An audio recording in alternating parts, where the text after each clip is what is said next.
Hi, everyone, and welcome to this passage, Pale Blue Dot.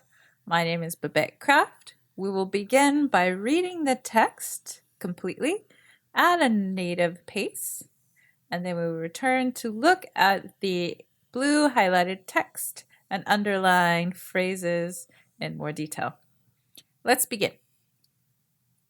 Pale Blue Dot.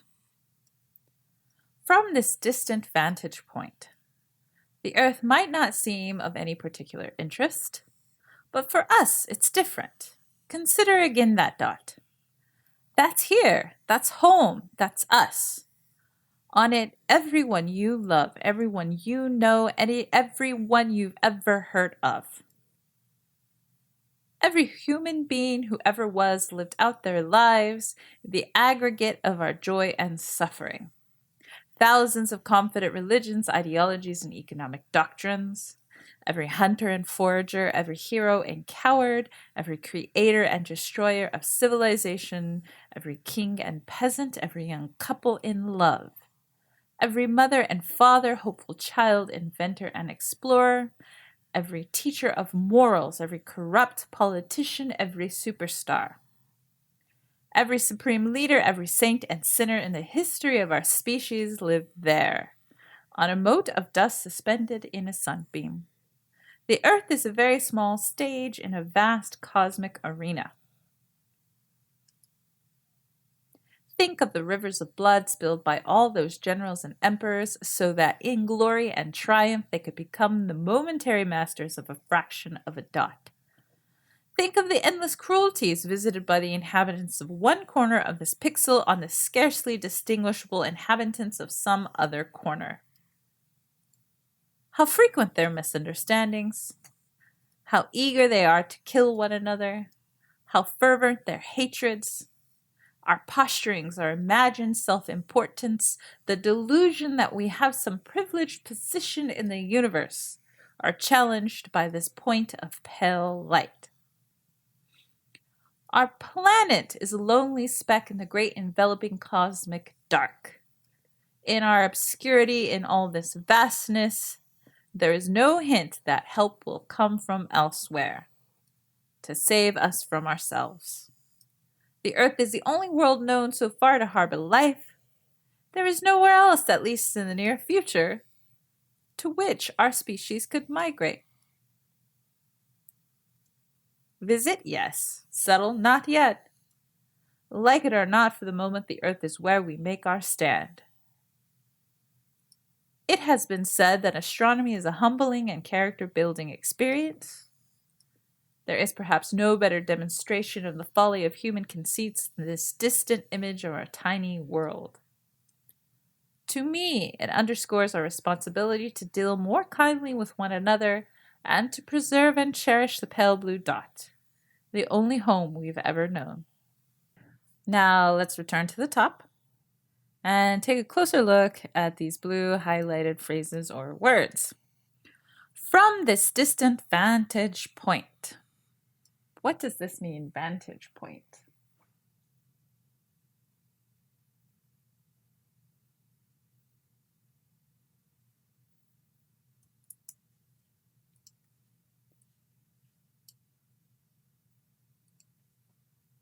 Well,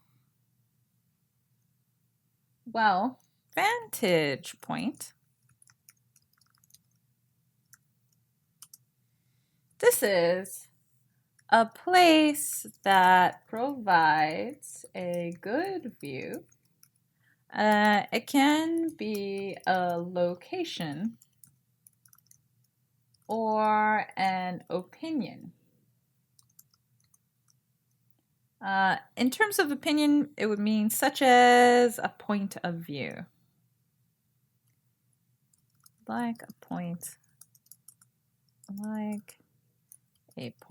of view. Okay, so let's take a look at an example sentence. So first, location.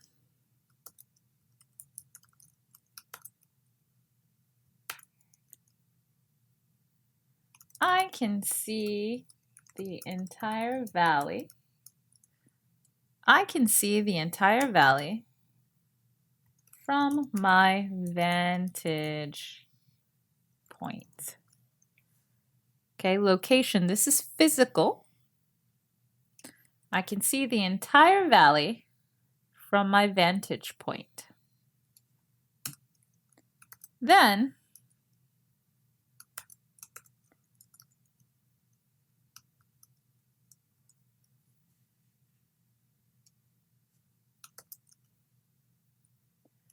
we have opinion or point of view.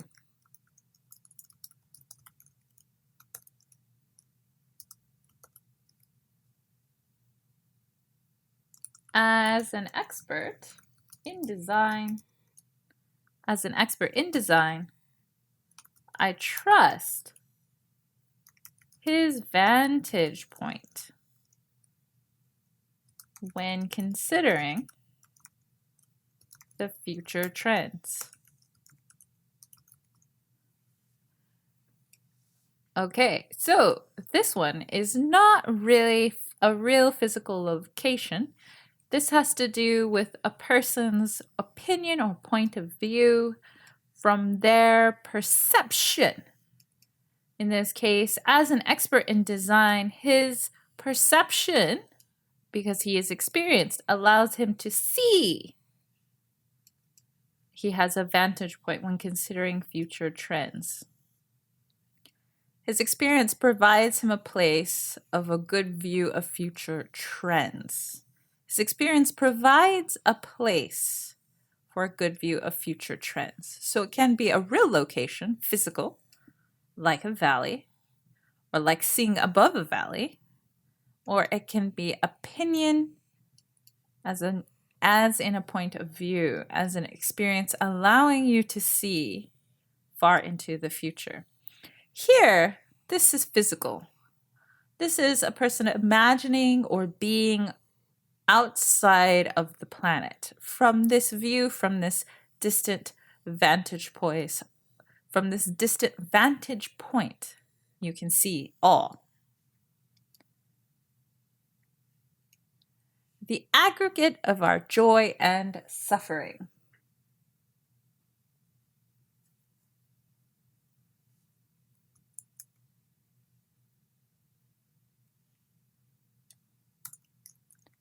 Aggregates. Okay, what does this mean? Well, aggregate can be both a noun and a verb. So, as a noun, put that. Okay, as a noun, it would mean something formed by adding together several things. And as a verb, it would mean to bring or add different things together. Okay, let's look at how we use them as both a noun and a verb. So example for the noun. Example sentence. The aggregate supply of our product dropped steeply in August. Okay, and then we'll go ahead and write the verb. Example of a verb. This software will aggregate our data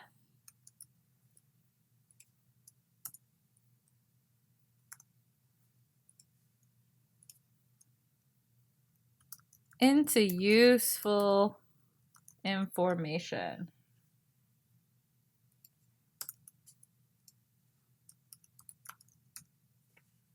This software will aggregate our data into useful information. So first, the noun. This is something formed by adding together several things. So the supply here, which is a combination of many different things, this aggregate combination of product, it went down steeply in August. Here, the verb is to actually bring something together, to add different things, combine different things is another way to think of it. This software will aggregate our data. So we have data that can be made up of very different numbers and different information. It will combine it. It will combine it into useful information. It will aggregate it. So here, the aggregate of our joy and suffering, the combination, the coming together or the adding of two things are joy and suffering. Okay, so what is this section trying to tell us here? Well, one thing to notice is the author is using very poetic language. And this author is wanting us to think about our planet as a small place. They're saying from this vantage point, if we looked from space and saw it as this tiny thing, we want to consider it as a dot. So from outer space, it might not seem like much, but for us as human beings, it means everything, literally everything. To us, it has everything you know, everyone you know, everything you love, everyone you love. It is the ultimate combination or aggregate of all our happiness and all our sadness.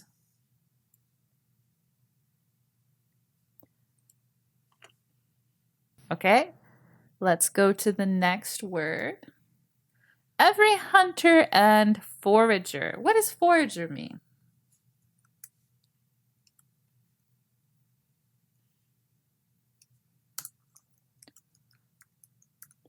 Forager.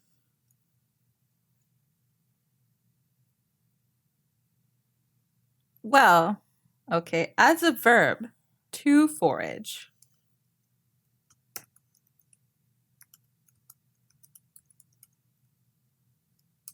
This means to search for something, usually food or supplies. Now, forager, this ER,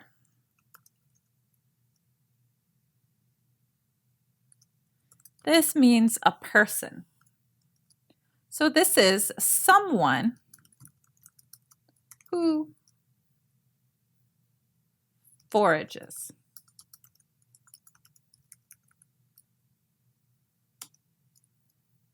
Okay, so a sentence here. Wild dogs are always foraging for food. Okay, so ER here, this means it's a person. And the verb to forage. This means to search for something, usually food or supplies. Usually we use this term forager when we're talking about survival. So you have to forage for food, or a person becomes a forager when they are looking or searching for food.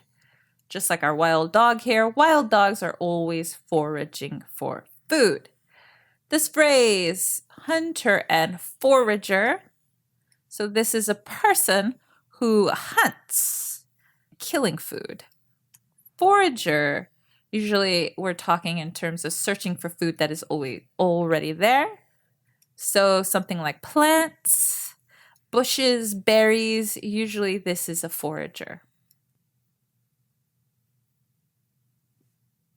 Next, on a mote of dust. suspended in a sunbeam. I do like this phrase. Very beautiful phrase.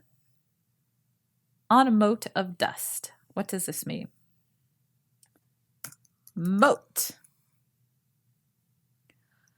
Mote refers to or is talking about something very small. Usually refers to dust. Dust is very tiny. A mote, we usually are talking about dust.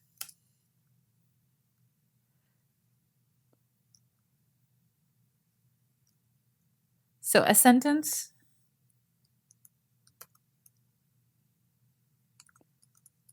She noticed a mote of dust on the floor.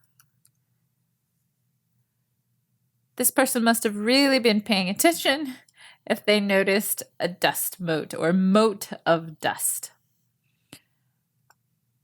Here we are being poetic. We are talking about Earth, our planet, as though it is a speck of dust. That is the same meaning as mote, mote of dust.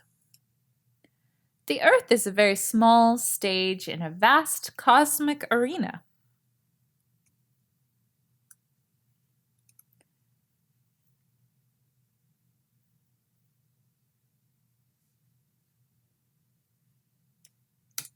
Okay, stage.